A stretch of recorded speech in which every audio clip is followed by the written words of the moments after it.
नमस्कार जी। मेरा नाम उपेंद्र नाथ रैना है। जैसा कि मेरे मित्र जानते हैं कि हर शुक्रवार सायं 7 बजे मैं अपना एक विशेष शो लेकर आता हूँ, क्या-क्या याद करूँ।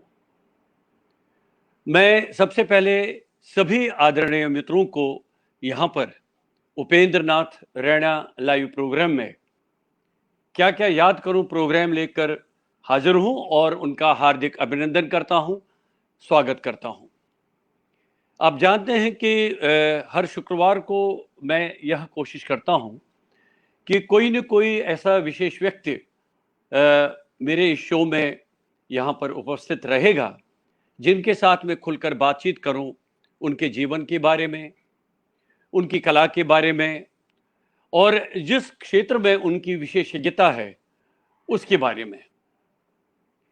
इसी क्रम में आज मैंने यहाँ पर विशेष रूप से आमंत्रित किया है जाने-माने रंगकर्मी और मीडिया कर्मी श्री भारत सोपोरी को। मैं चाहता हूँ कि भारत जी अब हमारे साथ ज्वाइन करें और यहाँ पर हाजिर हों। नमस्कार, नमस्कार, नमस्कार भारत जी, आपका स्वागत है। बहुत बहुत धन्यवाद डॉक्टर साहब। और मैं सभी सुनने वालों को जो हमसे जुड़े हैं उनको भी मैं बहुत बहुत नमस्कार करता हूं और अभिनंदन करता हूं। भारत जी, हमने आपको आज इसलिए यहाँ पर आने का कष्ट दिया है क्योंकि हम चाहते हैं कि हम आपके जीवन के बारे में, आपने जितना भी अर्जित किया है आज तक, उसके बारे में खुलकर बातचीत करेंगे। लेकिन देखिए, एक साधारण सा सवाल जो प्रश्न आता है मन में वो यही होता है कि आप तो वैसे मूलतः कश्मीर से हैं। मेरी जिज्ञासा है सबसे पहले ये जानने की, जो हमारे मित्र, हमारे जो इस समय जो मित्र हमारे साथ जुड़ रहे हैं, उनसे वो यही जानना चाहेंगे कि आपकी पैदाइश कश्मीर में कहाँ हुई और आपकी जीवन यात्रा कैसे शुरू हुई है? जी, सबसे पहले तो एक बार फिर मैं डॉक्टर साहब आपका बहुत बहुत धन्यवाद करता हूं कि आज आपने मुझे मौका दिया मुझे अपने पुराने दिन याद करने के लिए। और जैसे आपके कार्यक्रम का शीर्षक है क्या क्या याद करूं, मेरे मन में यही सवाल आ रहे हैं कि मैं क्या क्या अपनी जिंदगी के बारे में बताऊं। बट मैं कोशिश करूंगा कि सिर्फ उन बातों को रखूं जो शायद किसी न किसी व्यक्ति के लिए प्रेरणा हो सकते हैं, या मैं गौरवान्वित हूं उस सफर का जो मैंने तय किया। मेरा मूलतः नाम है भारत भूषण दास और मुझे भारत सोपोरी के नाम से जाना जाता है। मैं कश्मीर में डिस्ट्रिक्ट बारामूला के एक गांव है बुमई के नाम से, बुमई सोपोर कश्मीर, वहाँ मेरा जन्म हुआ है और वहाँ मेरी ज़िंदगी का आगाज़ हुआ है, मेरी ज़िंदगी की शुरुआत हुई है। और मेरी स्कूलिंग हाई स्कूल बुमई में ही हुई है और मेरी जो ग्रेजुएशन है वो डिग्री कॉलेज सोपोर में हुई है। मैं खुशकिस्मत था कि मेरी ग्रेजुएशन जब हुई और उसके साथ ही मैं नौकरी में लगा, और मैं ज़्यादा पढ़ना चाह रहा था पर मुझे नौकरी लगी एक बैंक में। और वहाँ पे मैंने 3 साल काम करने के बाद मैं कुछ ऐसा जॉब ढूंढ रहा था कि जहाँ पर मैं अलग अलग लोगों से मिलूं, मेरी काम में कोई बंदिश नहीं होनी चाहिए, जब चाहे मैं अलग अलग लोगों से मिलूं। मेरी इच्छा थी कि मेरे पास कोई ऐसा कार्य होना चाहिए जहां मैं अलग अलग लोगों से मिलूं, बात करूं। मेरी जिज्ञासा थी जिंदगी कि मैं लोगों को जानूं, बहुत करीब से जानूं। और बैंक में जब मैं था तो मुझे ऐसा टाइम नहीं मिलता था, वहां पे हम 3 या 4 लोग होते थे और आपको 10 बजे पहुंचना है और उसके बाद आपको 6 बजे निकलना है। तो मैंने कोशिश की और मेरा जो अपॉइंटमेंट है वो भारतीय जीवन बीमा निगम में 1990 में हुआ। और क्योंकि मेरा वहां पर फील्ड का जॉब है तो मुझे वहां पे ये मौका मिला, मेरी भगवान ने सुन ली कि मैं अलग अलग लोगों से मिलूं और अलग अलग जगह पर जाऊं। और मेरी जॉब की कोई ऐसी बंदिश नहीं है कि मुझे एक जगह पर रुकना है, क्योंकि मेरा फील्ड का जॉब है, तो इसलिए मैं लोगों के साथ वार्तालाप करता रहा। और उसके बाद अभी कुछ ही समय हुआ था,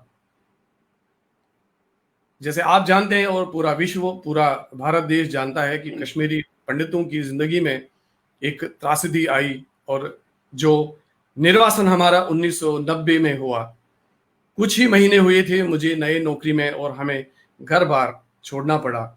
और वो दुख दर्द आज भी हमारे साथ वैसे ही है, और आज हम निर्वासन के 31वें साल में है।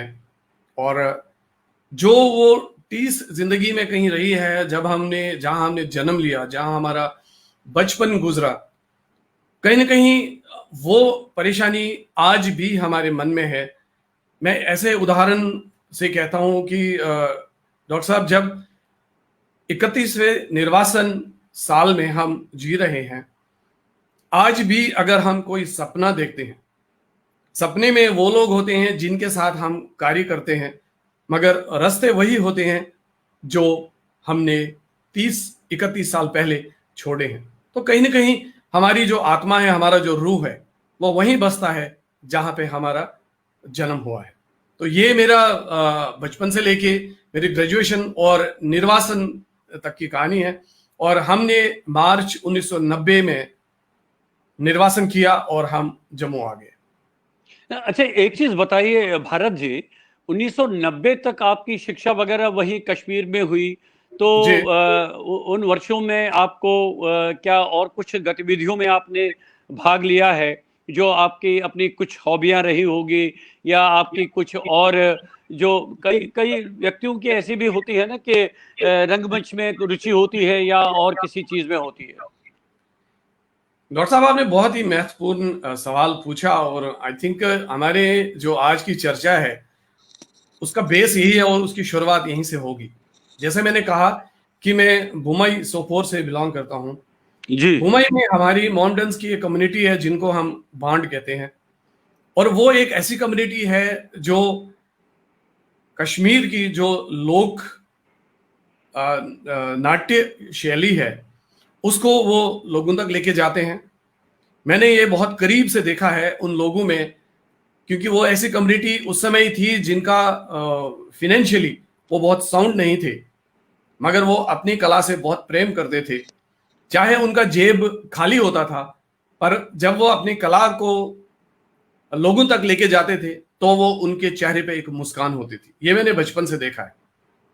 और मैं यहाँ पर अपने गुरुजी का नाम लेना बहुत जरूरी समझूंगा। मेरे थिएटर और रंगमंच के गुरुजी हैं पद्मश्री मोतीलाल केमू जी, जिनका कुछ साल पहले देहांत हो गया।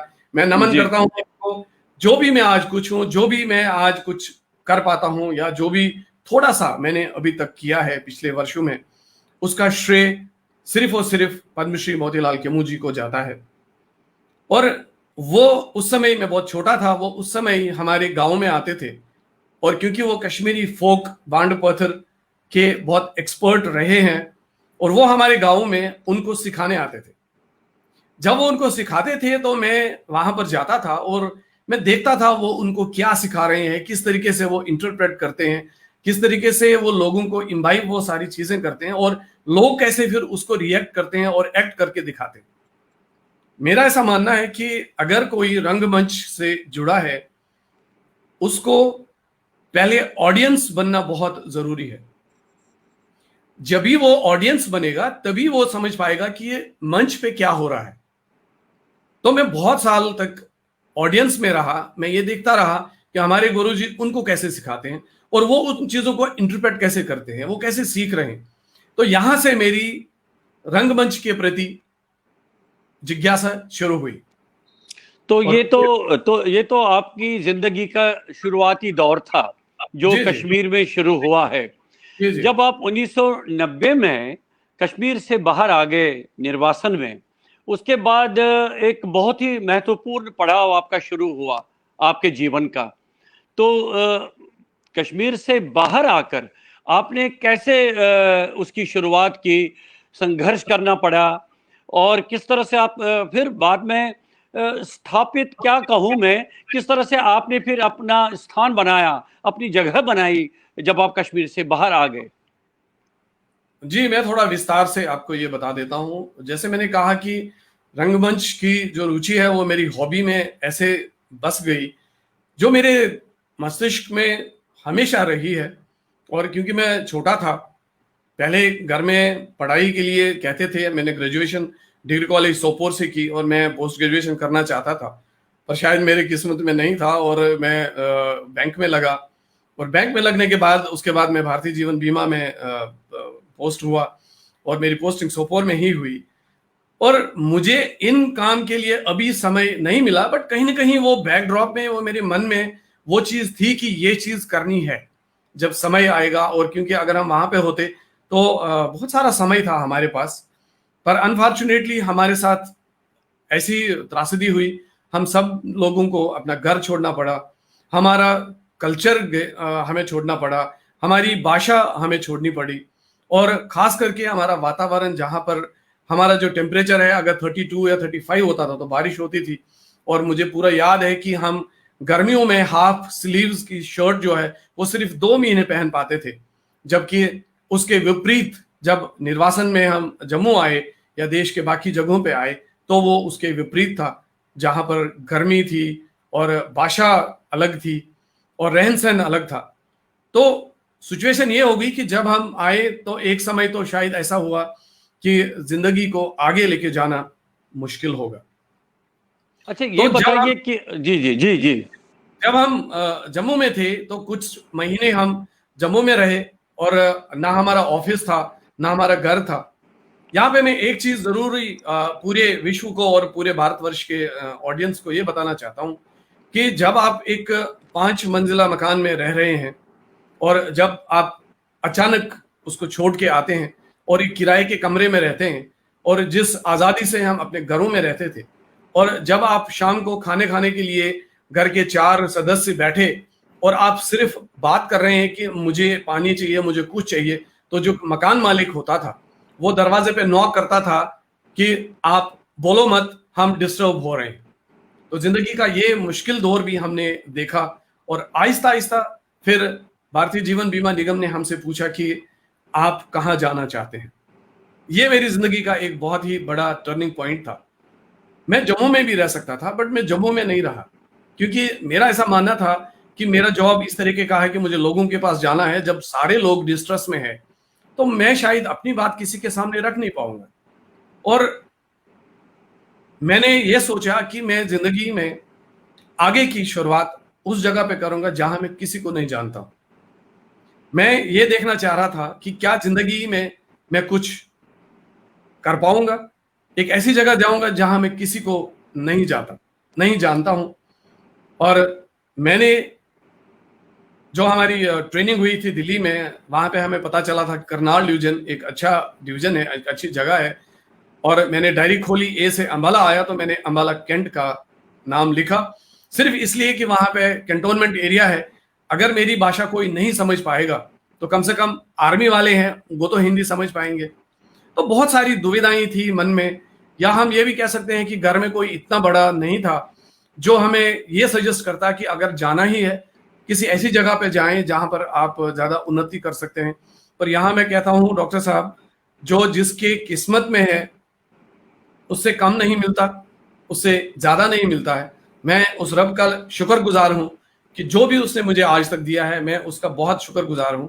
और जो मेरी किस्मत में था मैं उसी हिसाब से 10 जनवरी 1991 को हरियाणा की धरती पे आया और अंबाला कैंट में आया।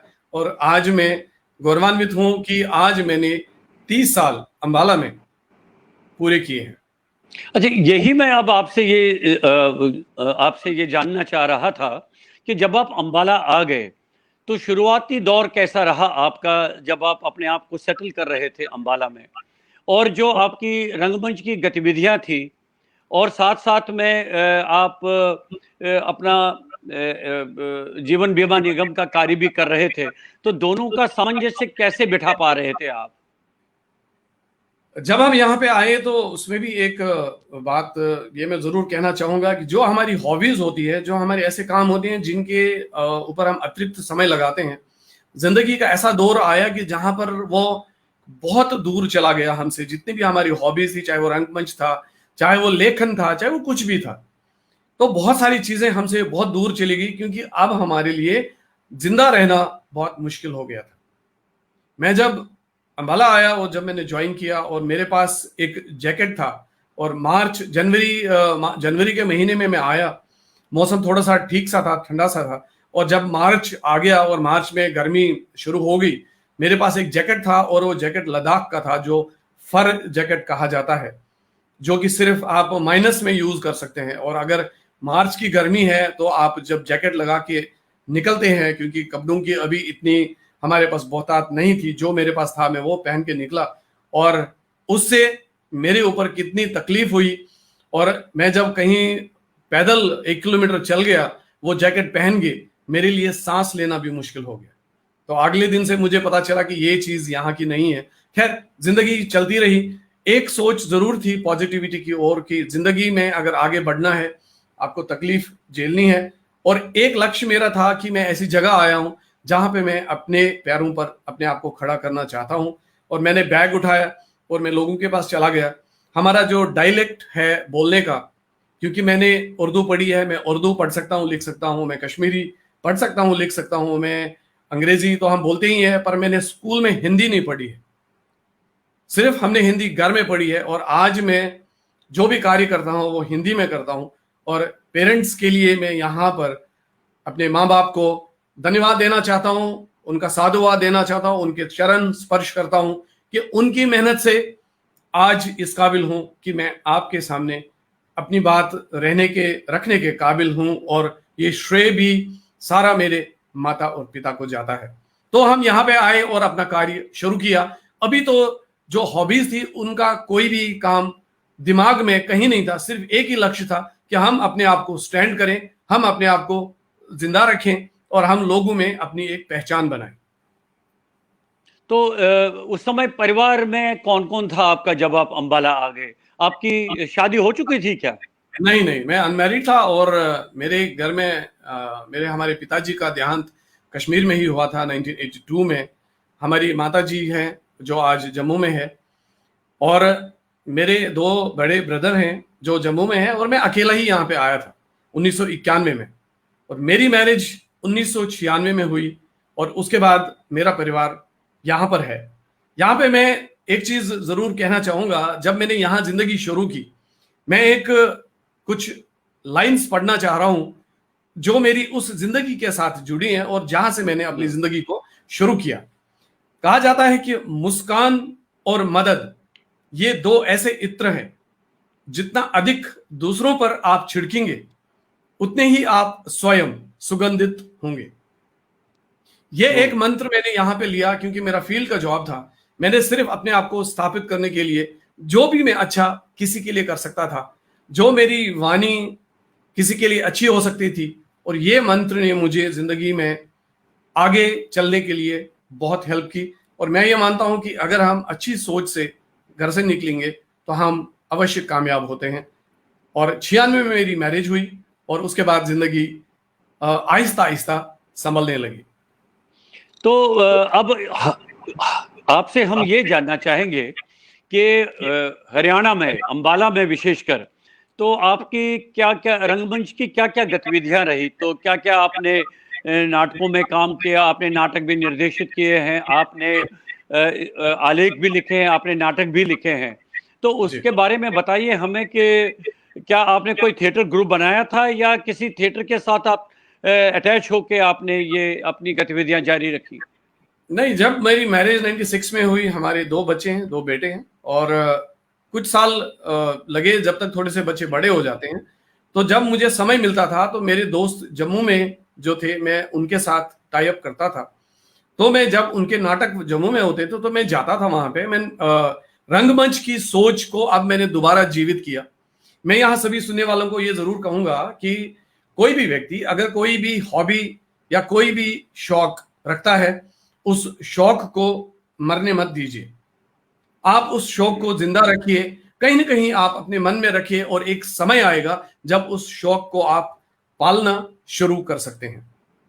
तो मैंने जब थोड़ा सा स्टेबल जिंदगी हो गई, और अब फिर जब बच्चे होते हैं तो आप घर में इन्वॉल्व होते हैं, फिर मैंने अपना घर बनाया 1998 में यहाँ पे अम्बाला में, और जिंदगी में थोड़ा सा समय अब सोचने का मिला, तो मैं जम्मू जाता था, और मेरे जो दोस्त वहां पर है जो प्लेस डायरेक्ट करते थे, मैं बैक स्टेज उनके पास जाता था, क्योंकि मैं स्टेज पर परफॉर्म इसलिए नहीं करता था, उसके लिए मुझे 10-15 दिन के लिए जाना पड़ता, इतना समय मेरे पास नहीं था। तो मैं बैक स्टेज काम करता, मैं उन आर्टिस्टों की के मेकअप करता, मैं उनकी मूंछ लगाता, मैं उनकी दाढ़ी लगाता, और मैं कई बार फोटोग्राफी करता उस पूरे प्ले की, और कहीं ना कहीं मैं अपने आप को रंगमंच के साथ जोड़े रखा। और 2013 में मेरी जो पत्नी है, उन्होंने मुझे एक सुझाव दिया कि आप रंगमंच के लिए जम्मू जाते हैं, आप अपना समय वहां लगाते हैं, यहाँ पे बच्चों के लिए भी समय जरूरी चाहिए होता है, तो क्यों ना हम यहाँ पर एक रंगमंच का एक मंच तैयार करें जिसके ऊपर आप काम करें, और वो भी मेरी सहभागी है, वो भी मेरी बहुत मदद करती है इसमें। क्योंकि मैं यहाँ पे ये कहना जरूर चाहूंगा कि मेरा जो मेन कार्य है वो भारतीय जीवन बीमा निगम का है। मैं लोगों की सेवा वहां भी करता हूँ, और अम्बाला की सेवा करता हूँ, और अम्बाला के लोगों के और आसपास के लोगों की सेवा करता हूँ। मेरा पहला और प्रथम दायित्व उनके लिए है, और उस काम के प्रति है जो मेरा घर परिवार चलाता है और जो मेरा रंगमंच भी चलाता है। और मुझे वहां से फुर्सत होते होते 7 या 8 बजते हैं, और उसके बाद जो मेरा आराम करने का समय है उसमें मैं अपनी जो शौक का काम है वो करता हूं, चाहे वो रंगमंच है, चाहे वो और कार्य हैं जिसके हम इस प्रोग्राम के आगे हम बात करेंगे। तो हमने एक विचार बनाया कि हम एक थिएटर ग्रुप यहाँ पर बनाए और उस सोसाइटी को रजिस्टर करें। अब जब ये सोच बन गई, हमने कहा चलो करते हैं। और एक मेरे दोस्त हैं जम्मू में, मैं उनका नाम जरूर लेना चाहूंगा। उनका नाम है तपेश्वर दत्ता, और उन्होंने मुझे 2-3 बार जम्मू में कहा कि आप वहां पर भी काम कर सकते हैं ताकि आपको यहाँ पे नहीं आना पड़ेगा। और मेरे मन में भी कहीं ना कहीं ये जिज्ञासा थी कि मैं भी एक अभिनय करके और अपने अभिनेता को अपने तरीके से स्टेज पर या मंच पर उसको परफॉर्म कराना चाहता हूं। तो जब ये बात हुई तो नाम आया, ये बात आई कि नाम क्या रखें रे ग्रुप का। कश्मीर के साथ हम जुड़े हैं, और जो हमारी पहचान है वो हमारा कल्चर है, वो मेरी भाषा है। और कोई भी व्यक्ति कहीं भी विश्व में रहता हो, उसकी पहचान उसकी जुबान, उसका कल्चर है। मैं यहां भी ये कहता हूं कि इस समय मैं 2 कल्चर्स को अपने साथ लेके चलता हूं। एक वो जहां मैं 30 साल से हूं, एक वो जहां मेरा जन्म हुआ। मैं दोनों कल्चर्स को बराबर समय देता हूं। और मैं यहां पर यह भी बात कहना चाहूंगा कि जितने भी लोग अंबाला के हैं और आसपास के लोग हैं, उनका एक बार मैं तहे दिल से शुक्रिया अदा करूंगा कि उन्होंने मेरी बात सुनी, उन्होंने मुझे यहाँ रहने का एक रीजन दिया। अगर वो मेरी बात नहीं सुनते तो शायद मैं ये 30 साल यहाँ पूरे नहीं करता। तो उनका भी बहुत बड़ा रोल है मेरी जिंदगी में। तो बात जब नाम रखने की आई तो हमने सोचा उसमें भी कश्मीर होना चाहिए। और जैसे आपको पता है, मैं सबको कहूं कि कश्मीर में रिवर झेलम है, उसको हम कश्मीरी में व्यथ बोलते हैं, और व्यथ को हम पूजते हैं। और हमने ग्रुप का नाम व्यथ theatre group and cultural society नाम बना लिया, और उस कल्चरल सोसाइटी को रजिस्टर किया, और हमें सर्टिफिकेट मिला 31 मई 2013 को। तो 31 मई 2013 से मेरा और मेरे परिवार का रंगमंच का सफर हरियाणा अंबाला में शुरू हुआ। अच्छा, ये बताइए भारत जी के आपने जैसे कि मुझे पता चला कुछ शॉर्ट फिल्म्स भी बनाई आपने। जी, जब हमने रजिस्टर सोसाइटी की तो मैंने उसमें 3 मुख्य उद्देश्य रखे, और वो 5 साल का समय मैंने उसमें रखा। और सबसे पहले 2 साल में हमने सिर्फ जो सोच है वो सिर्फ मंच और मंचन के ऊपर रखा। पहले 2 साल में हमने सिर्फ नाटक किए, और जैसे ही हमें सर्टिफिकेट मिला और उसके साथ ही मैंने कुछ लोगों को यहाँ इकट्ठा किया, और हमने कश्मीरी फोक के ऊपर ही आधारित मेरे गुरुजी का लिखा हुआ नाटक हमने उसका रिहर्सल्स शुरू किए। और उस नाटक का जो नाम था वो पालने का पूत था। कश्मीरी में मूलतः ये नाटक है, लिखा हुआ है, और उसके बाद इसको हिंदी में, हिंदुस्तानी भाषा में ट्रांसलेट किया गया है। और हमने यहाँ, क्योंकि यहाँ के लोग कश्मीरी नहीं समझ सकते हैं, तो इसलिए हमने हिंदी रूपांतर जो था उसको हिंदुस्तानी भाषा में हमने इसका मंचन और रिहर्सल्स करना शुरू कर दिया। और हमारे वेब थिएटर ग्रुप ने सबसे पहला मंचन अंबाला में 8 अगस्त 2013 को किया, और यहाँ से हमने शुरुआत की। और जब हमने ये वाला शो किया तो बहुत सारा सराहना मिली, और जो लोगों ने एक कश्मीर की वेशभूषा मंच पे देखी, और मुझे भी हौसला मिला कि नहीं, हमें अपने कल्चर को, अपनी भाषा को, अपने जो हमारे तौर तरीके उसको मंच पे लाना चाहिए, और भाषा वो होनी चाहिए जो आम लोग यहाँ पे समझेंगे। और यहाँ से हमने सफर शुरू किया। इस नाटक के हमने 4 शोज किए, पंजाब में, दिल्ली में और कुरुक्षेत्र में भी इसके शोज हमने किए। और उसके साथ साथ हमने और भी कार्य करना शुरू किया, और 2 साल के अंदर हमने 19 मार्च 2014 को एक प्रोफेसर बलदेव राज जी, अंबाला के बहुत ही काबिल व्यक्ति हैं, अब वो दुनिया में नहीं है, उन्होंने एक नाटक लिखा था संबंध। जब मैंने वो नाटक पढ़ा, मुझे ऐसा लग रहा कि वो मेरी जिंदगी के साथ जुड़ा हुआ। हमने उस नाटक को तैयार किया, शुद्ध हिंदी में वो नाटक था, और उस नाटक का हमने मंचन 19 मार्च 2014 को किया। और उसके बाद जो ये सफर है वो जारी रहा। ये पहला उद्देश्य था जो हमने 2 साल के लिए रखा था, कि हम सिर्फ मंच और मंचन का ध्यान रखेंगे। उसके बाद दूसरे और तीसरे साल में हमने ये सोचा कि हम शॉर्ट मूवीज बनाएंगे, डॉक्यूमेंट्रीज बनाएंगे, ताकि जो मेरे मंच के कलाकार हैं मैं उनको स्क्रीन पे भी लाऊं, ताकि वो जाने कि हम स्क्रीन पे कैसे दिखते हैं, कैमरा कैसे फेस करना है। क्योंकि जो मेरा अनुभव था, मेरी कोशिश हमेशा रहती है कि जो भी मेरे पास नॉलेज है, मैं चाहता हूं कि मैं उसको मल्टीप्लाई करूं, मैं 100 लोगों को, 1000 लोगों को वो बता दूं, ताकि कल को हम है या नहीं है तो वो चीज, वो कला, वो बरकरार जिंदा रहे, और चाहे वो किसी ने भी सिखाई हो। मेरी ये ऐसी सोच है। तो हमने सबसे पहले जो डॉक्यूमेंट्री बनाई वो बनाई a journey of A newspaper. मेरे मन में ये होता था कि हर दिन हम जब नींद से उठते हैं तो हम जब बाहर निकलते हैं तो हमारे बेड़े में अखबार आया होता है। मैं ये बताना चाह रहा था लोगों को कि इस अखबार के पीछे कितनी सारी मेहनत है। तो हमने एक डॉक्यूमेंट्री बनाई जो तकरीबन 24 मिनट की है, जो हमारे यूट्यूब चैनल पर अवेलेबल है। और उसमें हमने ये दिखाया कि एक घटना होती है, फिर जो रिपोर्टर है वो आता है, फिर वो डेस्क पे जाता है, फिर वो बनाता है, फिर उसके बाद प्रिंट होता है। हमने प्रिंटर दिखाया। उसमें बहुत सारे लोगों ने हमें कमेंट्स में लिखा कि हमने पहली बार वो प्रिंटर देखा जहां पे अखबार प्रिंट होता है, और वो अखबार प्रिंट होते हुए हमने देखा। फिर उसके बाद हमने उसका डिस्ट्रीब्यूशन दिखाया, और वो हमारी पहली डॉक्यूमेंट्री। और उसके बाद हमने बहुत सारी शॉर्ट मूवीज बनाई जो सोशल कॉज पे थी, और अभी भी हमने सोचा है कि और भी हम कार्य करेंगे, बट कोविड की वजह से अभी सारा काम रुका हुआ है। और उसके बाद तीसरा पॉइंट था, उसके बारे में मैं आपको प्रोग्राम के अगले हिस्से में बताऊंगा। तो अच्छा, यहाँ पर ये बताइए कि ये जो शॉर्ट फिल्म्स आपने बनाई या डॉक्यूमेंट्रीज बनाई, तो जी क्या जी कभी आपने कोशिश की कि इनको जो नेशन वाइड कोई कंपटीशन है जी जिसमें राष्ट्रीय स्तर पर उसको उस प्रतियोगिता में एंट्री के लिए भेजा जाए, तो कोई ऐसा प्रयत्न हुआ, कोई ऐसा प्रयास किया आपने? जरूर किया। और जहां तक तो मेरा सवाल है, एनएफडीसी ने एक बार एक विज्ञापन दिया। विज्ञापन पे उन्होंने कहा कि स्वच्छ भारत अभियान पर आप 3 मिनट की एक फिल्म बनाएं। गांव से मैं हमेशा प्रेरित हूं, हालांकि यहाँ पर थोड़ा सा हमारा जो बाहरी एरिया है वो विलेजेस का है। तो मैंने एक स्कूल के साथ बात की, वहां से मैंने बच्चे लिए, और मैंने एक कंसेप्ट बनाया कि हम स्वच्छ भारत अभियान पर एक फिल्म बनाएं 3 मिनट की।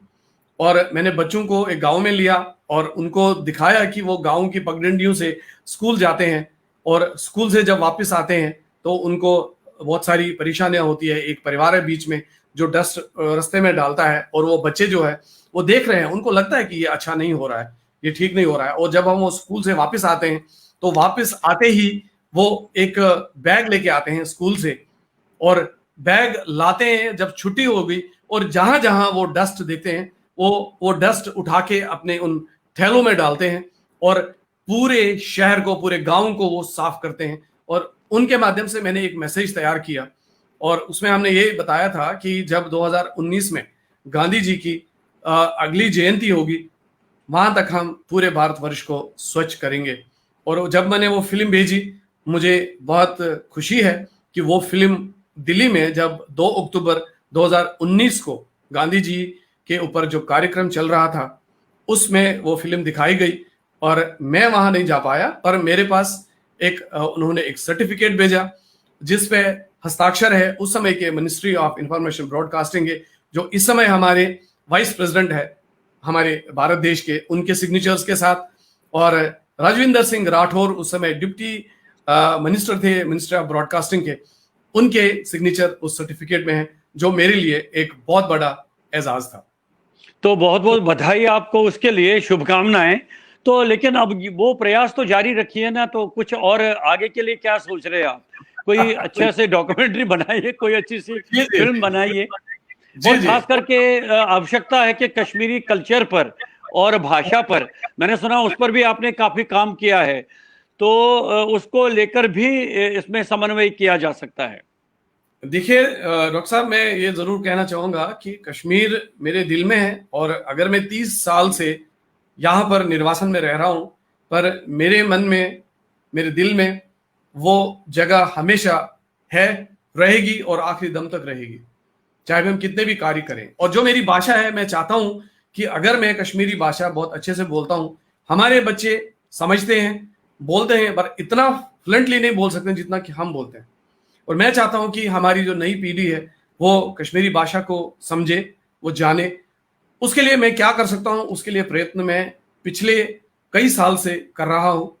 एक कार्य में ये करता हूं कि जैसे आपको पता है कि कश्मीरी पंडित जितने भी हमारे देश में हैं, अलग अलग जगह पे एक क्रिकेट टीम्स बनी है, और उन सारी क्रिकेट टीम्स का हर साल में एक क्रिकेट टूर्नामेंट होता है। और ये क्रिकेट टूर्नामेंट 2 दिन का होता है, और इसमें जो आखिरी दिन होता है उसमें 2 सेमीफाइनल और एक फाइनल खेला जाता है। और ये या तो गुड़गांव में आयोजित होता है, या कभी चंडीगढ़, पंचकुला में भी आयोजित होता है। और मुझे सौभाग्य मिला उस क्रिकेट टूर्नामेंट की कमेंट्री करने का, और वो भी कश्मीरी में। और वो कमेंट्री जो है वो एक कम्युनिटी रेडियो के ऊपर ब्रॉडकास्ट होती थी, पूरे विश्व में वो सुना जाता था। और उसमें मुझे खुशी है कि मैंने मंच साझा किया बहुत ही काबिल और मेरे दोस्त श्री रविंदर रवि जी के साथ, जिनका वोकैबुलरी कश्मीरी में कमाल का है, उनका शब्दकोश इतना बड़ा है, उनके सामने तो हम कुछ भी नहीं है। सही बात है। तो मैंने उसके लिए काम किया। और उसके बाद मैं अब आता हूं आखिरी पड़ाव पर, जो मेरी उससे पहले मेरी एक और जिज्ञासा है भारत जी। अब आप देखिए, आप इस समय अंबाला में हैं और आप जीवन बीमा निगम में विकास अधिकारी हैं, तो उसमें भी कार्य तो बहुत रहता होगा।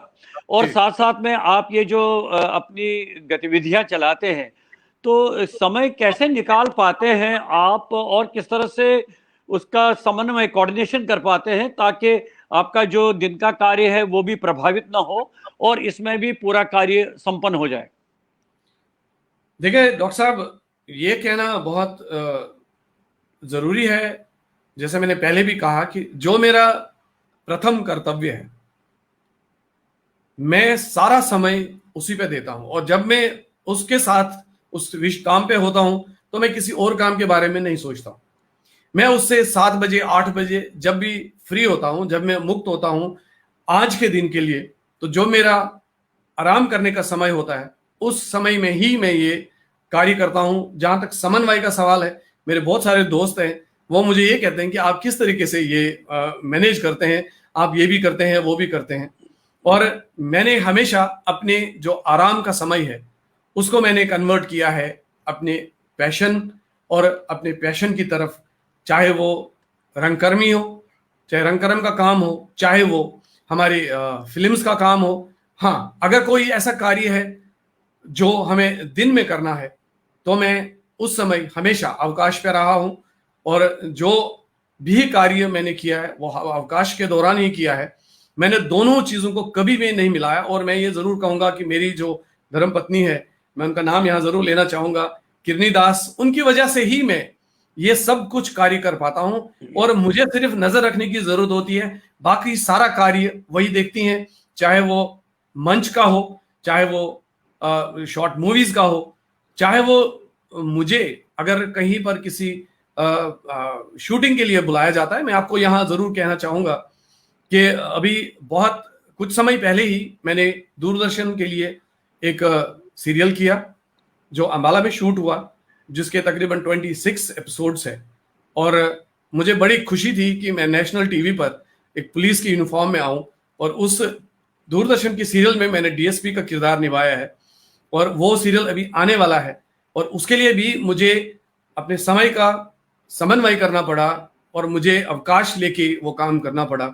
और क्योंकि पैशन आपको ये भी कराता है कि मैं पूरी रात उस के लिए भी जागा हूं, और हमारी शूटिंग्स पूरी रात को होती थी, क्योंकि दिन में मैं समय नहीं दे पाता था। तो जितनी भी हमारी शूटिंग्स हुई है वो पूरी रात को हुई है। और इसके साथ साथ मैंने एक बॉलीवुड फिल्म भी की है, जो अब 2 साल के बाद रिलीज हुई है, पर क्योंकि कोविड की वजह से वो सिनेमा हाउस में रिलीज नहीं हो पाई। वो जो रिलीज हुई वो यूट्यूब पे रिलीज हुई। और हमारी एक वेबसाइट है, उस वेबसाइट पे जितने भी हमने मंच के संदर्भ में काम किए हैं, कार्य किए हैं, वो उस वेबसाइट में पूरा ब्यौरा है उसका। और जितने भी हमने शॉर्ट मूवीज या जितने भी हमारे फिल्म्स हैं, उनके लिंक्स भी उस वेबसाइट पे है। अगले इसमें सेशन में मैं उस वेबसाइट का एड्रेस भी बता दूंगा जब उसका समय आएगा। अच्छा, एक चीज बताइए भारत जी की, जो आप कह रहे हैं कि दूरदर्शन के लिए आपने सीरियल बनाया है, नहीं, तो बनाया नहीं है। नहीं, बनाया नहीं है, वो बनाया किसी और व्यक्ति अच्छा, ने है। आपने उसमें पुलिस इंस्पेक्टर का रोल किया है? मैंने सिर्फ अभिनय किया है, डीएसपी का रोल किया उसमें। जी मैंने जी जी सिर्फ जी समय मुझे देना पड़ा, बाकी कार्य क्योंकि इतना समय मेरे पास नहीं है। हाँ, जी। एक अनुभव जरूर है जो हमें मिलता है जब आप एक बड़े लेवल पे काम करते हैं, तो अनुभव जरूर मिलता है। और सिर्फ मैंने उसमें अभिनय किया तकरीबन कुछ समय के लिए, जो मैं रात को ही कंप्लीट मैंने संपन्न किया। तो अब हम एक बहुत ही महत्वपूर्ण पड़ाव पर आते हैं, वो है एज अ मीडिया पर्सन। तो उसमें आपका सबसे बहुत बड़ा योगदान ये रहा है कि आपने अंबाला में कश्मीरी कल्चर को बढ़ावा देने के लिए, कश्मीरी भाषा को बढ़ावा देने के लिए, उसको आगे ताकि उसमें हमारे बच्चे जो हैं या हमारे लिसनर जो हैं वो लगातार जुड़े रहें, तो आपने रेडियो व्यतस्ता का आरंभ किया। अब इसके बारे में पहले ये बताइए कि आपका ये आइडिया आया कैसे, और किस तरह से इसकी शुरुआत हुई, कब इसकी शुरुआत हुई? जी, अभी मैं थोड़ा सा आप सबको, जितने भी हमसे लोग जुड़े हैं, उन सबको मैं थोड़ा सा पीछे लेके जाता हूं। और पीछे इसलिए लेके जाता हूं कि जब मैंने सोसाइटी बनाई, तो जैसे मैंने कहा था कि एक पॉइंट और मैंने उसमें रखा था, उसके बाद मैं थोड़ा आगे करूं, तो 2 पॉइंट्स के बारे में तो मैंने बता दिया। और तीसरा पॉइंट यही था कि जितने भी मेरे मंच के कलाकार हैं, मैं उनको मंच पे तो जगह दूंगा ही। और मैं ये कहूं कि पिछले 7 वर्षों में अंबाला और आसपास के लोगों को, तकरीबन 160 लोगों को मैंने मंच प्रदान किया, जिन्होंने हमारे वेब थिएटर ग्रुप के साथ जुड़ के अलग अलग समय पर अभिनय किया। कुछ प्रोफेशनली कर रहे थे, कुछ पार्ट टाइम कर रहे थे। और उसमें से मेरे एक स्टूडेंट है जो मुंबई में जी टीवी पे सीरियल चल रहा है, गुड्डन तुमसे ना हो पाएगा, उसमें उसने जगह बना ली, और उसमें एक किरदार वो निभा रहे हैं। कोविड की वजह से हो सकता है कि वो बीच में गैप कर गया होगा, पर फिलहाल वो उस सीरियल के साथ कनेक्टेड है। और वहां पर मैंने तीसरा पॉइंट जो रखा वो ये कि मैं अपने मंच के कलाकारों को आवाज के माध्यम से भी आगे लेके जाऊं। एक उद्देश्य मेरा ये था। दूसरा उद्देश्य ये था कि अंबाला में मैंने इतने साल गुजारे, अंबाला ने मुझे बहुत कुछ दिया। जैसे मैंने कहा कि मैं यहाँ के लोगों का बहुत बहुत धन्यवादी हूं, और उनका अभिनंदन भी करता हूं और शुक्रिया भी अदा करता हूं। मैंने सोचा कि उन्होंने मुझे अगर यहाँ रहने का रीजन दिया, मैं उनको क्या दे सकता हूं। मुझे ऐसा लगा कि मैं सिर्फ एक मंच ही प्रदान कर सकता हूं, चाहे वो थिएटर का मंच है, चाहे वो शॉर्ट मूवीज का मंच है, चाहे वो रेडियो का मंच है। और कुछ साल पहले मैंने अपने घर में ही एक स्टूडियो बनाया और उस स्टूडियो में मैंने साउंड प्रूफ कैबिन बनाया है। और उसके साथ साथ ही हमने ये सोचा था शुरू से ही कि रेडियो वितस्ता का हम प्रारंभ करेंगे। अब रेडियो वितस्ता का नाम वितस्ता कैसे आया? जैसे मैंने कहा कि हमारे ग्रुप का नाम है व्यथ थिएटर ग्रुप, और कश्मीरी में हम उसको रिवर जैलिम को व्यथ कहते हैं और उसी को हम संस्कृत में वितस्ता कहते हैं। तो वहीं से ये नाम बना था और 3 साल पहले मैंने इसका लोगो तैयार किया और वो श्रेय भी मेरे छोटे बेटे को जाता है और वो कंप्यूटर्स में इस समय इंजीनियरिंग कर रहा है, फाइनल ईयर में है और वो बचपन से ही कंप्यूटर का माहिर था। तो हमने बैठ के एक लोगो डिजाइन किया और रेडियो वितस्ता का लोगो हमने 3 साल पहले उसका बैनर तैयार कर दिया। तब अभी कोई शुरुआत नहीं हुई थी रेडियो की। और जब मुझे लगा कि अब समय आया है कि हम थोड़ा सा समय रेडियो की तरफ भी लगाएं, और हमने थोड़ी सी जानकारी ली और मैंने बहुत सारे रेडियो स्टेशंस के साथ काम किया है, उनके स्टूडियोज में गया है, कंसेप्ट लिया है कि किस तरीके से हमें क्या क्या करना है और सबसे इंपॉर्टेंट चीज हमने बोलना क्या है। मैं आपको सच बता दूं, शुरुआत में जब मैं बोलता था मैं इतना तेज बोलता था कि दूसरे को समझना मुश्किल होता था। और मुझे इस रंगमंच ने, शॉर्ट मूवीज ने और अब रेडियो ने जिंदगी सिखाई है। ये श्रेय भी इसी रंगमंच को जाता है। जब आप कहीं पर भी जाते हैं, जब आप अपने आप को प्रेजेंट करते हैं, आपके पास शब्दकोश होना जरूरी है, आपके पास प्रेजेंटेशन का तरीका होना जरूरी है। वो मैंने सब यहीं सीखा। और पहला प्रसारण रेडियो वितस्ता का हमने 31 अगस्त 2018 को किया। और आप विश्वास करिए, जब पहला प्रसारण, क्योंकि ये वेब एंड इंटरनेट रेडियो है, आप इसको इंटरनेट के माध्यम से सुनते हैं, तब हमारे पास अपना ऐप नहीं था। जो लिंक हमें मिला, जब उस लिंक पे मेरी पहली आवाज ऑन एयर हो गई, आप अंदाजा नहीं लगा सकते हैं कि मेरी खुशी का ठिकाना नहीं था। और मैं फटाफट नीचे गया अपनी वाइफ के पास, मैंने कहा आप सुनो, रेडियो शुरू हो गया, रेडियो की आवाज आ रही है। वो मुझे कह रहे हैं कि आप ये क्या बोल रहे हैं, फटाफट आप बोल रहे हैं, आप जरा जाइए, आप कुछ नया रिकॉर्ड करिए और थोड़ा आहिस्ता बोलिए। तो यहां से हमारा सफर शुरू हुआ और आज इस रेडियो वितस्ता के 2 साल हो गए हैं। रेडियो वितस्ता का अपना ऐप है जो एंड्रॉयड ऐप है। हमारे पास 4 पटल है जिन पटल पर रेडियो वितस्ता को सुना जा सकता है। और रेडियो वितस्ता का सफर मेरे जीवन का सबसे इंपॉर्टेंट सफर है। और जो मैं चाहता था कि जो मेरे आराम का समय है, जो मेरा रात का समय है, वो रात का समय पूरा का पूरा रेडियो वितस्ता को लगता है। और जहां मुझे मौका मिलता है तभी मैं किसी काम के लिए फ्री होता हूं, तो ही मैं सो पाता हूं। तो मैं समझता हूं कि जिस तरह से आकाशवाणी का जो मुख्य संदेश है वो है बहुजन हिताय बहुजन सुखाय, तो आपने रेडियो वितस्ता का भी वही लक्ष्य रखा होगा, वही उद्देश्य रखा होगा। तो क्या क्या इसमें क्या क्या सामग्री रहती है, क्या क्या कंटेंट इसमें आप क्रिएट करते हैं?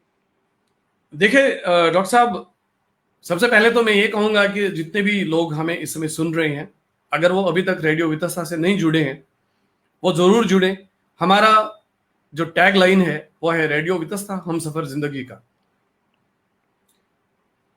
हम सफर जिंदगी का इसलिए रखा है कि मुझे ऐसा लग रहा है कि रेडियो एक ऐसा माध्यम है जो हम कोई भी कार्य करते हुए हम सुन सकते हैं। हमने सिर्फ सुनना है, चाहे हम सफर में हैं, चाहे हम व्यायाम कर रहे हैं, चाहे हम आराम कर रहे हैं। और हम इस माध्यम को बहुत ही, जो इसकी ध्वनि है, वो ध्वनि हमारे कान में जब जाती है तो हम बहुत सारे काम कर सकते हैं और हम इससे लाभान्वित हो सकते हैं। तो इसलिए हमने सोच के रखा है रेडियो वितस्ता हम सफर जिंदगी का। हम चाहते हैं कि हम सब लोगों की जिंदगी का हम सफर बने। और रेडियो वितस्ता हमेशा, जब से हमने शुरुआत की है, सुबह 7 बजे से लेकर रात के 11 बजे तक प्रसारण करता है। और इसके सुनने के लिए आप अपने प्ले स्टोर में जाके रेडियो वितस्ता को आप सर्च कर सकते हैं और आप ऐप डाउनलोड कर सकते हैं। एक छोटा सा ऐप है 11 MB का, आप डाउनलोड कर सकते हैं, तो आप उसके माध्यम से सुन सकते हैं। या ऑनलाइन radios.in/वितस्ता एक प्लेटफॉर्म है। ये एड्रेस अगर हम लैपटॉप में डाल देंगे या मोबाइल में डाल देंगे ब्राउजर में, वहां भी हम सुन सकते हैं। एक पटल है weth.radio12345.com। ये एक माध्यम है जो हम एप्पल या iOS डिवाइसेस पे सुन सकते हैं। या अब मैं कहूंगा कि जो हमारी वेबसाइट है, वेबसाइट का भी एड्रेस हमारा radiovitasta.com है। हम radiovitasta.com पे जा सकते हैं। वहां पर हमें हमारे वेब थिएटर ग्रुप के बारे में पूरी जानकारी मिलेगी। कौन सा मंचन हमने कब किया, मेरे बारे में, मेरी टीम के बारे में, रेडियो वितस्ता टीम के बारे में जानकारी मिलेगी वहां पे। और वहां पर हम हर दिन अगले दिन का शेड्यूल अपडेट करते हैं, जहां पे लोग देख सकते हैं कि उनके मन के मुताबिक कौन सा प्रोग्राम है जो वो सुन सकते हैं। और जब हमने ये रेडियो स्टार्ट किया, इतना आसान नहीं था जितना मैंने सोचा था कि आसान है। पर जब इसकी शुरुआत हुई तो रातों की नींद उड़ गई और कहीं से समझ नहीं आ रहा था किस तरीके से इसको मैं जीवित रखूं। और अभी तक भी मैंने इस रेडियो वितस्ता को पूरे तरीके से लोगों के सामने नहीं रखा है, क्योंकि मैं अभी भी सीख रहा हूं कि मुझे क्या कंटेंट देना है, मुझे किस तरीके से बोलना है, मेरी टीम को किस तरीके से बोलना है, मुझे टीम को किस तरीके से मैनेज करना है। अभी जितने भी लोग हमारे सुनने वाले हैं वो सोशल मीडिया के माध्यम से ही है। हमारा ऐप है और उस ऐप के 1000 से ज्यादा डाउनलोड हो चुके हैं। तो हमारी जो अभी व्यूवरशिप है तकरीबन 5000 तक हो चुकी है और हमारी उम्मीद है कि इसको हम आगे आने वाले दिनों में भी बढ़ाएंगे। आपने प्रश्न किया कि कंटेंट क्या है। जब कंटेंट की बात आई तो कंटेंट मैंने जैसे कहा कि बहुत मुश्किल हो गया और समझ नहीं आ रहा कि किस तरीके से करेंगे। तो मैंने कोशिश की कि मैंने लोगों को, जितने मेरे दोस्त जानकार हैं, उनको मैंने स्टूडियो में बुलाया और बहुत सारा अभी इक्विपमेंट नहीं था तो हमने उनको ऑफिस में बुला के रिकॉर्ड किया। हमने कोशिश की कि लोगों की बात रेडियो वितस्ता के माध्यम से हम ब्रॉडकास्ट करें। इस चीज का ध्यान रखा कि देश हित में ही हम काम करें। हमने कोई ऐसा ब्रॉडकास्ट आज तक नहीं किया जो देश हित में ना हो। मेरा ऐसा मानना है कि देश हित में देशभक्ति की बात कम होती है हर जगह पर। तो हमने देश हित में प्रोग्राम बनाए, जैसे एक प्रोग्राम हमारा देश की आवाज है और एक है सरफरोशी की तमन्ना। देश की आवाज में हम फौजी भाइयों की बात करते हैं, देश की बात करते हैं। सरफरोशी की तमन्ना में हम उन योद्धाओं की बात करते हैं जिन्होंने देश के लिए अपने प्राणों की आहुति दी है, जैसे भगत सिंह जी है और भी बहुत सारे हमारे जो योद्धा जिन्होंने आजादी के लिए अपनी जान दी है, अपने प्राणों की आहुति दी है। उसके साथ साथ हमने मनोरंजन के प्रोग्राम बनाने शुरू कर दिए। बॉलीवुड की सुनहरी यादें, जो आज से 40 साल पहले गाने बने हैं और उनको हमने, जो भी नायक उनके थे, जो भी उनके अभिनेता थे, उनके ऊपर हमने प्रोग्राम बनाया, उनके बारे में जानकारी दी। और ये कार्यक्रम हम कर रहे थे तो उसके बाद एक ऐसे व्यक्ति से हमारी पहचान हुई जिन्होंने हमारी रेडियो वितस्ता के पंख लगाए और रेडियो वितस्ता को लोगों में बहुत मशहूर किया, मकबूल किया। और मैं बहुत ही गर्व से उनका नाम लेना चाहूंगा यहाँ पे। और हम कहते हैं कि हमारे रेडियो वितस्ता की जो आत्मा है, जो सोल है, वो रमेश मराठा जी हैं। और रमेश मराठा जी ने हमारा साथ दिया। उनकी आवाज में, उनके बेहद खुश नुमा अंदाज में उन्होंने हमें कुछ प्रोग्राम्स उपलब्ध कराए, हमारे लिए बनाए, जो हम सुबह 8:30 बजे आधे घंटे का प्रोग्राम है वो प्रसारित करते हैं। उसी प्रोग्राम को पुनः हम 5 बजे प्रसारण करते हैं और रात के 9:30 बजे कहते हैं। वहां से फिर रेडियो वितस्ता को लोग जानने लगे। इसमें कश्मीरी प्रोग्राम्स का भी कुछ परसेंटेज रहता होगा और क्या रिस्पॉन्स रहता है उसका?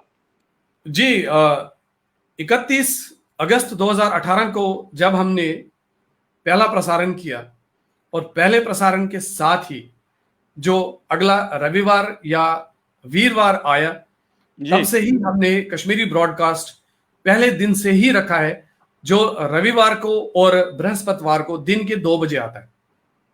दिन के 2 बजे आज भी बृहस्पतिवार और रविवार को आप कश्मीरी ब्रॉडकास्ट 1.5 घंटे का या 2 घंटे का आप हमेशा सुनते हैं, क्योंकि वो मेरी भाषा है और उसको अपने साथ रखना बहुत जरूरी है। उसके बगैर शायद मैं भी जीवित नहीं रह सकता हूं।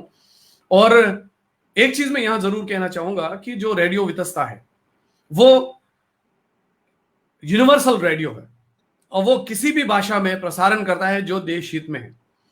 रेडियो वितस्ता और जो रेडियो वितस्ता की टीम है, हम हिंदी में ब्रॉडकास्ट करते हैं, हम कश्मीरी में ब्रॉडकास्ट करते हैं, हमने हरियाणवी में ब्रॉडकास्ट करते हैं, हम पंजाबी में ब्रॉडकास्ट करते हैं, हमने बंगाली में ब्रॉडकास्ट किया और हम अन्य भाषाओं में ब्रॉडकास्ट करेंगे।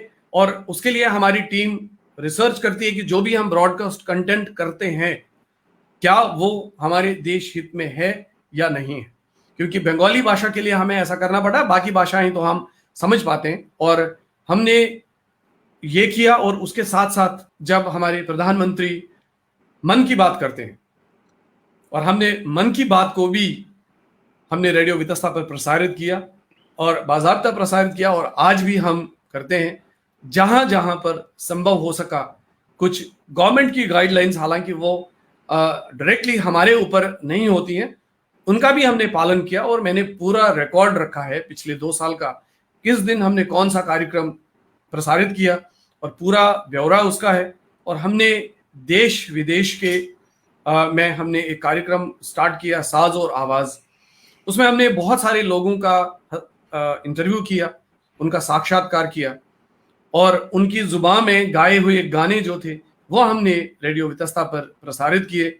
और एक ऐसा हमने कंटेंट ब्रॉडकास्ट किया जो मूलतः रेडियो वितस्ता का था। हमारी कोशिश थी कि हम वो कंटेंट दें जिसको लोग पसंद करें।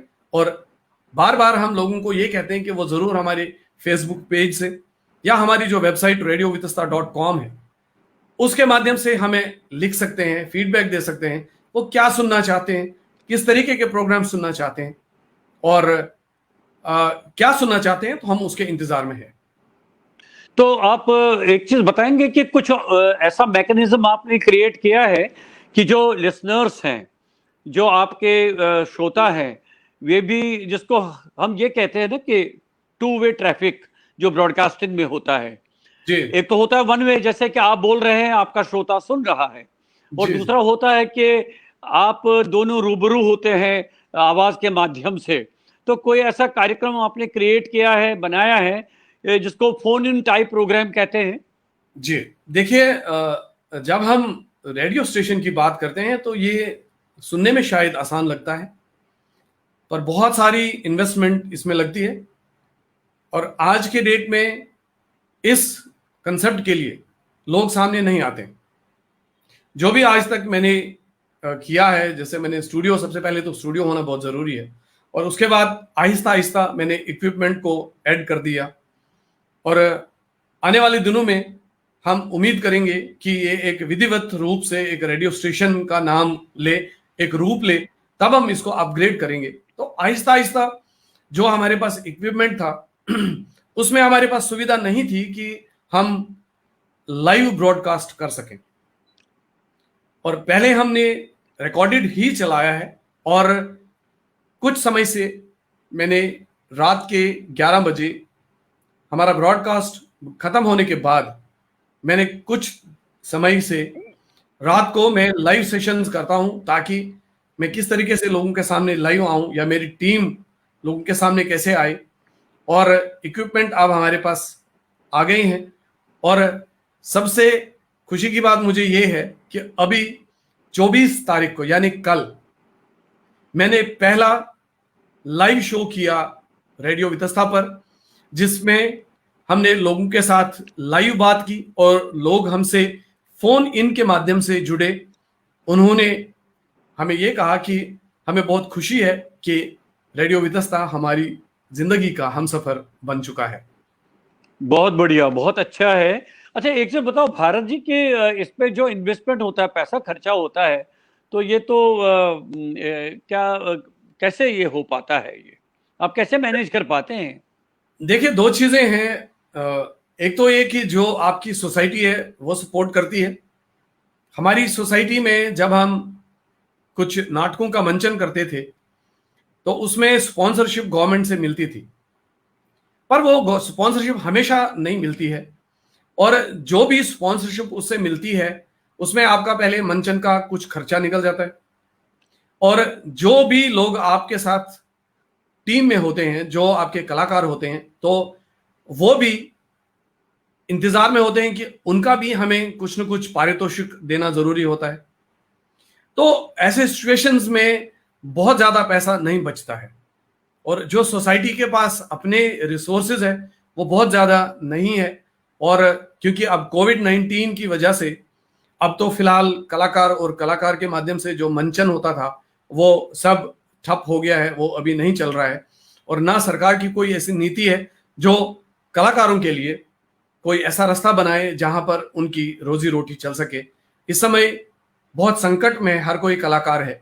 ठीक है, मैं कार्य करता हूं, मैं अपना नाम उसमें नहीं लेता हूं, पर जो मेरी टीम है, जो मेरी कलाकार है, जिनका काम मंचन से उनको लोग प्रोत्साहित करते थे, जो भी कुछ पैसा आता था वो उनको जाता था, ताकि कम से कम उनके घर वाले उनको ये नहीं कहते थे कि आप समय बर्बाद कर रहे हैं, चलो कुछ ना कुछ तो आता था, वो घर से खर्चा नहीं लेते थे, इतना ही बहुत था। पर पिछले 1 साल से सरकार की कोई ऐसी नीति नहीं आई जहां पर उस कलाकार के बारे में सोचा जाए। अब कुछ गतिविधियां ऐसी हो रही हैं, कुछ कलाकारों से कुछ रिकॉर्डेड स्टोरीज ली जा रही हैं, उनको कुछ पारितोषिक दिया जा रहा है जो 1100 या 2100 का है।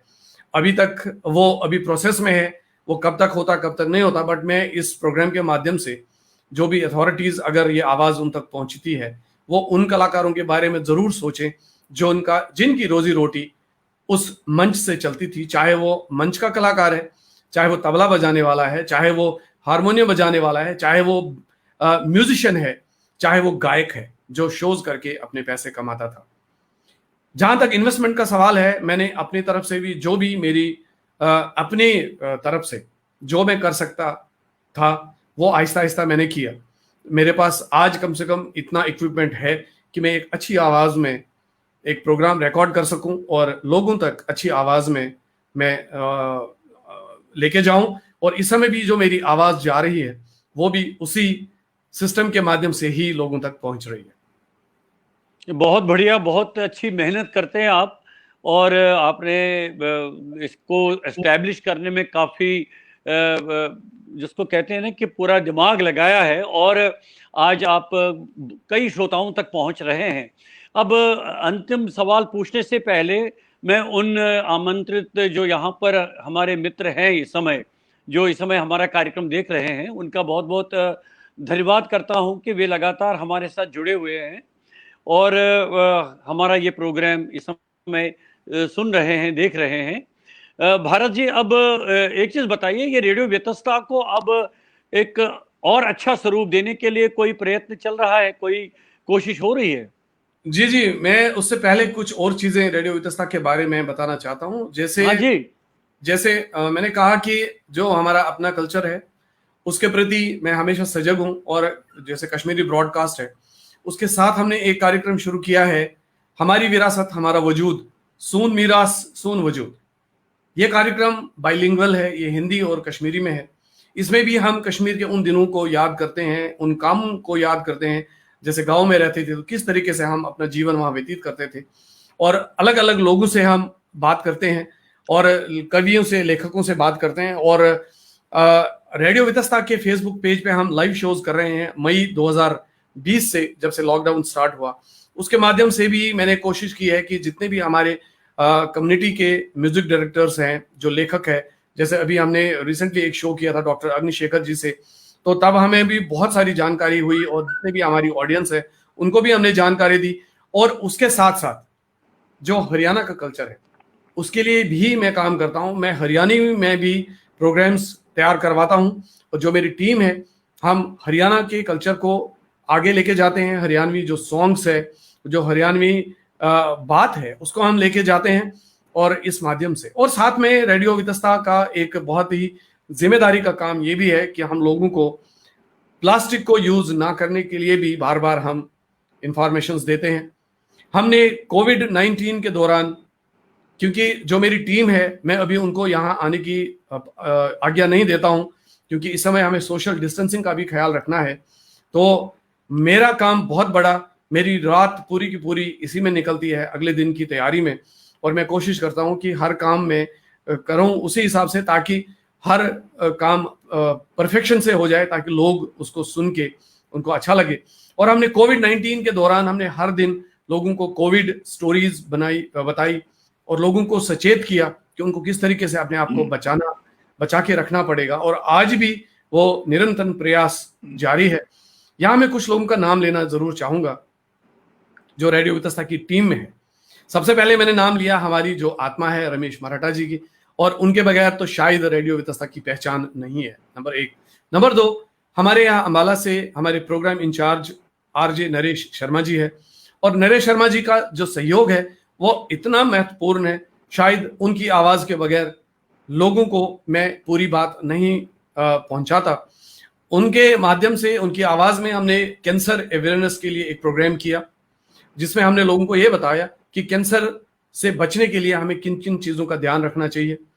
और उसके लिए हमने एक मेहमान को बुलाया जो डॉक्टर रवि कुमार बंसल है, जो मूलतः अंबाला से है और इस समय वो यूएस में सेटल्ड है। उनके परिवार में किसी व्यक्ति की कैंसर से मृत्यु हो गई। उनके मन में यह आ गया कि हमें कैंसर के लिए, इसकी अवेयरनेस के लिए कुछ करना है। तो अमेरिका में उन्होंने एक प्रोग्राम बनाया कि उन्होंने 1 सीटर जहाज खरीदा और उस 1 सीटर जहाज में पूरे विश्व में उन्होंने भ्रमण किया, और उस भ्रमण के माध्यम से उन्होंने फंड्स को रेज किया, और उसके बाद उन्होंने अंबाला में एक कैंसर हॉस्पिटल है, उसमें सीटी स्कैन की मशीन और भी बहुत सारे इक्विपमेंट्स को उन्होंने डोनेट किया, और यहाँ के लोगों के लिए एक बहुत बड़ी राहत की बात की और राहत का काम किया।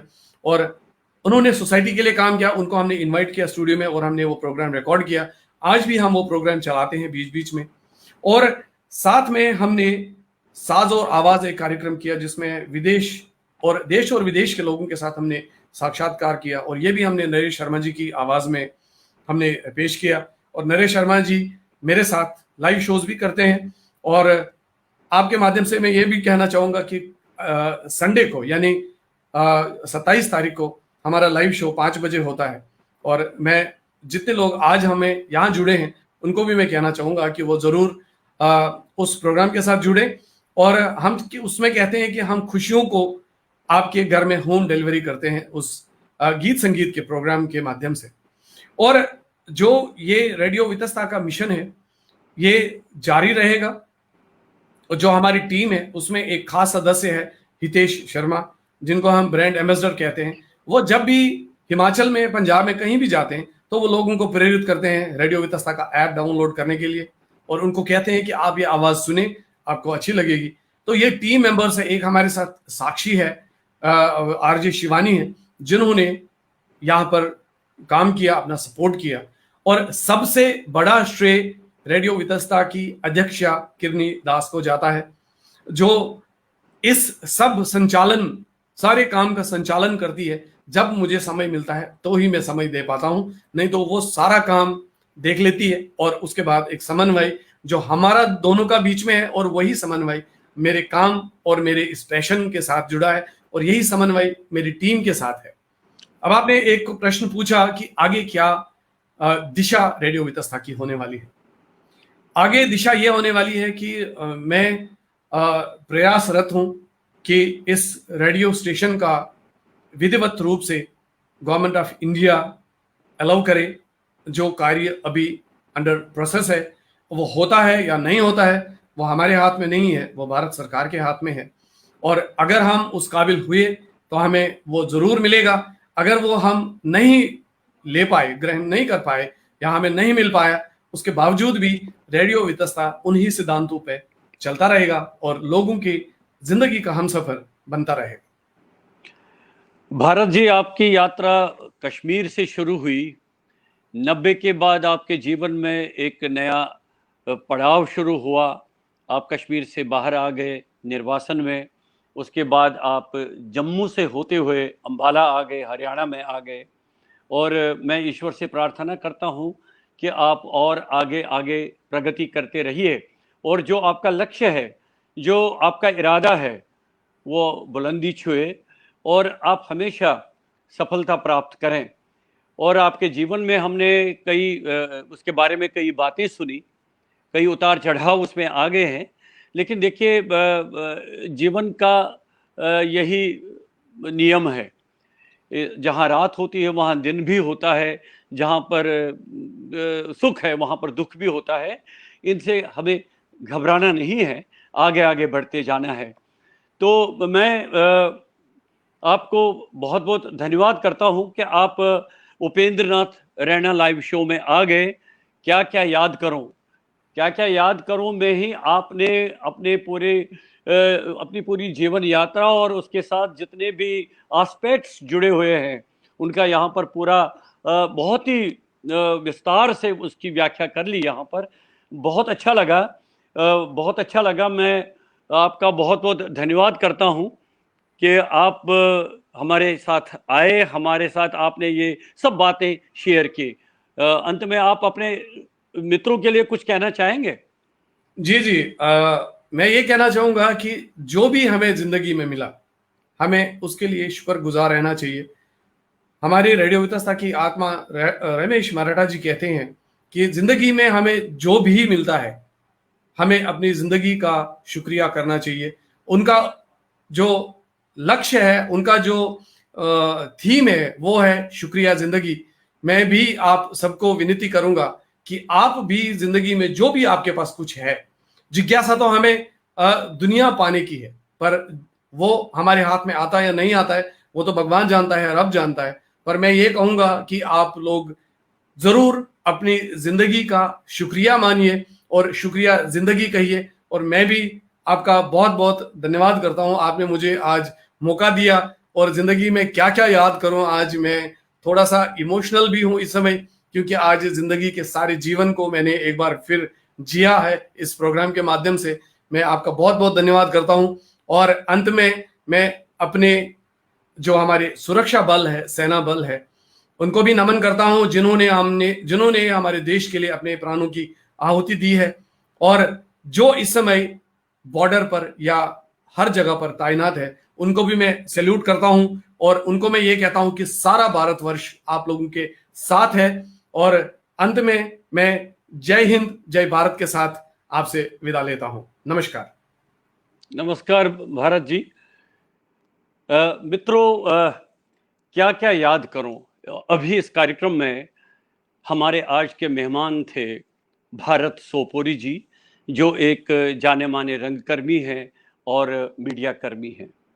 उनके जीवन का सफ़र क्या रहा है और कश्मीर से अपनी यात्रा शुरू करने के बाद आज तक, यहाँ तक आते आते उन्होंने कितने उतार चढ़ाव देखे, उन्होंने कितना संघर्ष किया है और इस समय वे किस मुकाम पर हैं, ये सब बातें उन्होंने अपने मुख से आपको बता दी है।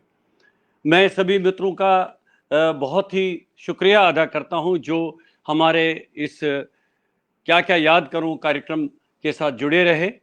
और मैं उम्मीद करता हूं कि अगले शुक्रवार को फिर हम इस कार्यक्रम में सायं 7 बजे एक नए मेहमान को आपके लिए हाजिर करेंगे।